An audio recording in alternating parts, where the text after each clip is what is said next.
الحمد لله وحده والصلاة والسلام على من لا نبي بعده فأعوذ بالله من الشيطان الرجيم بسم الله الرحمن الرحيم يا أيها الذين آمنوا لا تأكلوا الربا أضعافا مضاعفا واتقوا الله لعلكم تفلحون صدق الله العظيم. Respected judges and audience, the topic of my today's talk is the concept of interest in Islam. The concept of interest riba occupies a significant position in the economic system of Islam. Interest is known as riba in Islamic law, which means taking advantage of individual who needs money to fulfill his basic needs through renting money. Dear dignitaries, according to Islamic views, interest riba as a lawful act and sin, Muslims are not allowed to take or give interest to each other. But today, the Muslim world is facing numerous challenges. One of the most serious challenges to the Muslim world is usury and interest.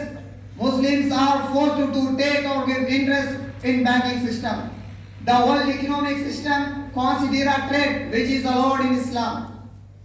My dear audience, the same question was asked in the ignorance time. Then Almighty Allah subhanahu wa ta'ala revealed the beautiful verse in Surah Al-Baqarah. Verse number 275.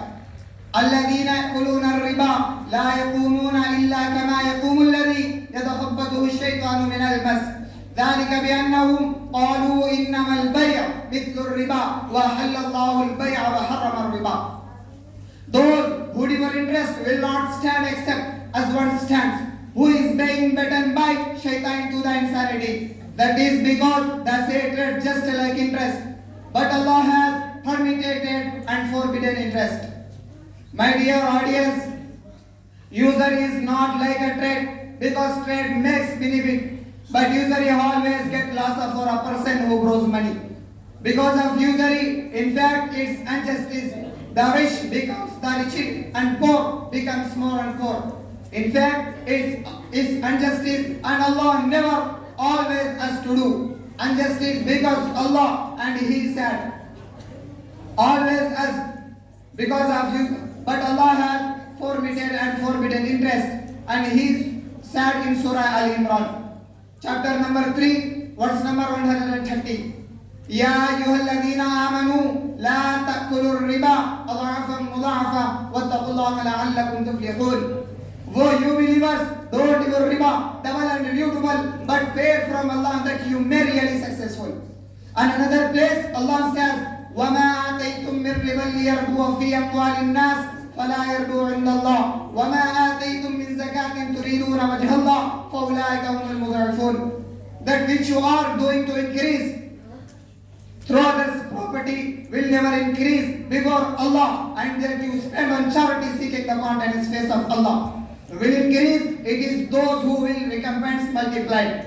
My dear audience, there are many communication mentioned in the Quran and Hadith about usury. The Prophet Muhammad sallallahu alaihi wasallam said, I come across some people in the night in which I was taken to the heavens. There are stomachs were like houses wherein many serpents, which could be seen the front of their stomach. I asked Jibreel, who are these people? He replied, these are those who devote the usury. And another place, the Prophet Muhammad sallallahu alaihi wasallam said, the usury has 70 divisions. The easy division of them is man marrying his mother. My dear fellows, Islam is not only the major religion of the world, which mention the prohibition and ban interest riba, but similar prohibition and ban are also found in another religion as well. In ancient Hindus, scripture have condemned riba as an evil. The Christianity has similar views. The Christianity's similar views just like other religion prohibits riba. My dear audience and respected judges, now going to finish my speech. May Allah protect us from usury and interest. Thank you so much for appreciating me with patience. Alhamdulillah Rabbil Alamin. MashaAllah.